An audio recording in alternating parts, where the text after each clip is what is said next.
Hi friends, welcome to భాషా మాస్టరిక్ channel.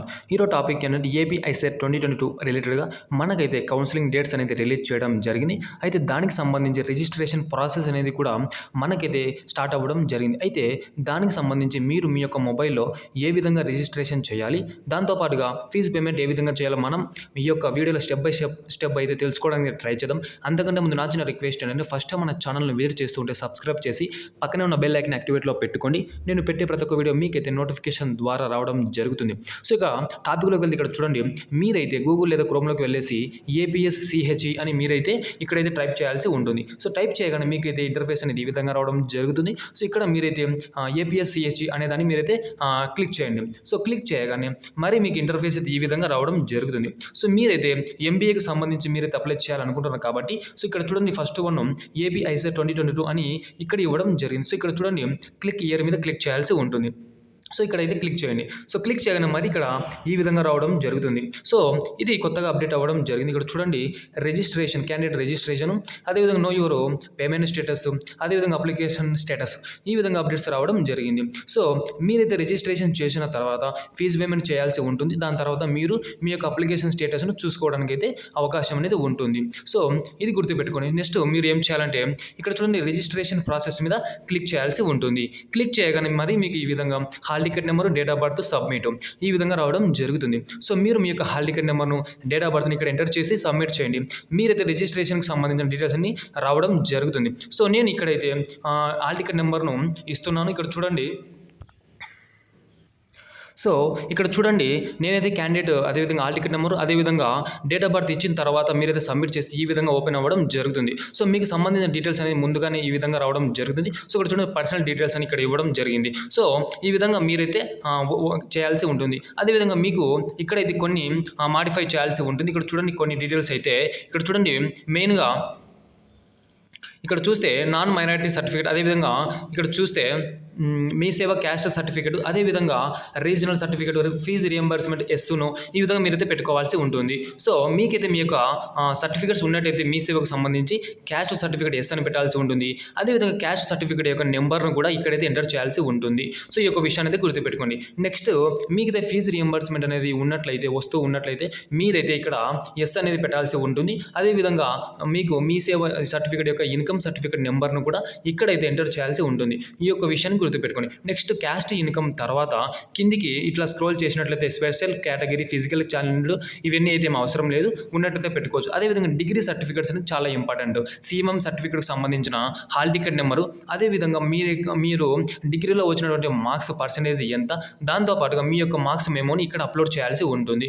So ఈ యొక్క విషయాన్ని గుర్తుపెట్టుకోండి. మీరైతే అప్లోడ్ చేస్తేనే మీరైతే ఆ వెబ్ ఆప్షన్స్ పెట్టుకోవడానికి అయితే అవకాశం అనేది ఉంటుంది.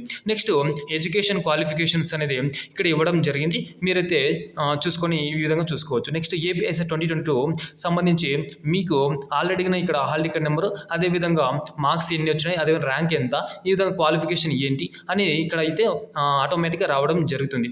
నెక్స్ట్ మీరు చేయాల్సింది ఏంటి అని అంటే, ఇక్కడ చూడండి, మెయిన్గా do you want to make changes above information అంటే మీరు ఇక్కడ ఏమైనా సరే తప్పుగా ఎంటర్ చేసినట్టయితే, అంటే క్యాస్ట్ ప్లేస్లో ఇన్కమ్ ప్లేస్లో క్యాస్ట్, అదేవిధంగా హాల్ టికెట్ నెంబర్స్ ఏమైనా తప్పుగా పెట్టినట్టయితే ఇక్కడ మీరు ఎస్ పెట్టినట్లయితే మీరు ఇక్కడ చేంజెస్ అనేది చేసుకోవడానికి అయితే అవకాశం అనేది ఉంటుంది. సో తర్వాత మీరైతే ఇక్కడ చూడండి, వెరిఫై అండ్ సబ్మిట్ మీద క్లిక్ చేయాల్సి ఉంటుంది. క్లిక్ చేయగానే మరి మీకు ఈ విధంగా రావడం జరుగుతుంది. సో ఇక్కడ చూడండి,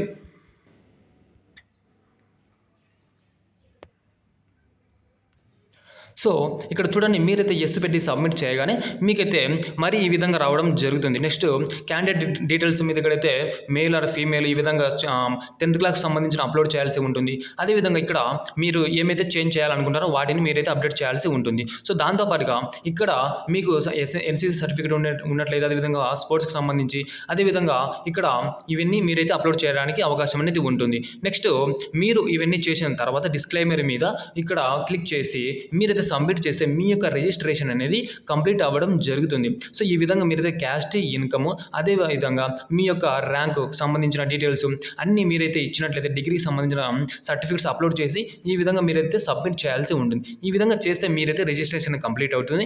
దాని తర్వాత మీరైతే ఫీజు పేమెంట్ అనేది చేయాల్సి ఉంటుంది. సో ఈ యొక్క ఫీజు పేమెంట్కి సంబంధించి ఫర్దర్గా నెక్స్ట్ అయితే ఈ విధంగా రావడం జరుగుతుంది. సో మీరైతే ఇక్కడ పేమెంట్ ఆప్షన్ మీద క్లిక్ చేసి అదేవిధంగా మీరైతే అమౌంట్ను బీసీ వారైతే రూ. 1,200, ఎస్సీ, ఎస్టీ వారైతే రూ. 600 మీరైతే అమౌంట్ అనేది పే చేయాల్సి ఉంటుంది. సో అమౌంట్ పే చేసి ఇక్కడైతే మీ యొక్క కార్డు నెంబర్, అదేవిధంగా మీ యొక్క ఈ నెంబర్, ఎక్స్పైరీ డేట్ నెంబరు ఈ విధంగా ఇచ్చేసి మీరైతే మేక్ పేమెంట్ మీద క్లిక్ చేస్తే మీరైతే పేమెంట్ చేసి కంప్లీట్ అవ్వడం జరుగుతుంది. సో ఈ విధంగా కంప్లీట్ అయిన తర్వాత మరి మీరైతే చూసుకోవడానికి పేమెంట్ డీటెయిల్స్ అనేది ఈ విధంగా రావడం జరుగుతుంది. మీ యొక్క పేమెంట్ అనేది సక్సెస్ అయిందా, రిజెక్ట్ అయిందా అనేది చూసుకోవడానికి అవకాశం అనేది ఉంటుంది. సో ఈ విధంగా ఫీజు పేమెంట్ అనేది ఫర్దర్గా నెక్స్ట్ అయితే చేయడానికి అయితే అవకాశం ఉంటుంది. అంటే రిజిస్ట్రేషన్ తర్వాతనే మీరైతే చేయడానికి అయితే అవకాశం అనేది ఉంటుంది. ఈ యొక్క విషయాన్ని అయితే గుర్తుపెట్టుకోండి.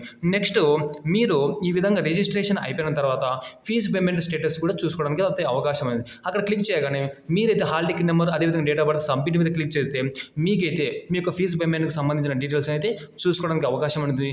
నెక్స్ట్ మీ యొక్క అప్లికేషన్ స్టేటస్ అనేది చూసుకోవడానికి మరి ఇక్కడ చూస్తే డౌన్లోడ్ అప్లికేషన్ ఫామ్ అనేది ఇక్కడ ఇవ్వడం జరిగింది. సో దాని మీద మీరైతే క్లిక్ చేస్తే మీకు మీ యొక్క అప్లికేషన్ స్టేటస్ అనేది ఓపెన్ అవ్వడం జరుగుతుంది.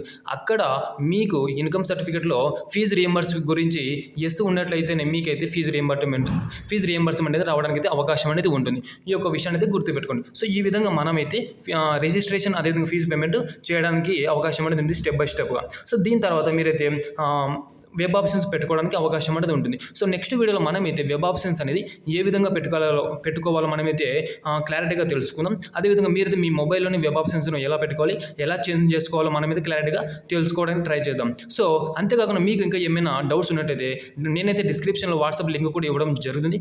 అందులో జాయిన్ అయ్యి మీరైతే పర్సనల్ కూడా ఎలాంటి డౌట్స్ ఉన్నా కూడా మీరైతే వాట్సాప్ చేస్తే నేనైతే ఖచ్చితంగా రిప్లై ఇవ్వడానికి ట్రై చేస్తాను. సో నా వీడియో అదేవిధంగా ఎక్స్ప్లెయిన్ నచ్చి ఉంటే ఒక లైక్ చేసి సబ్స్క్రైబ్ చేసుకోండి. Thanks for watching. Thank you all. జై హింద్.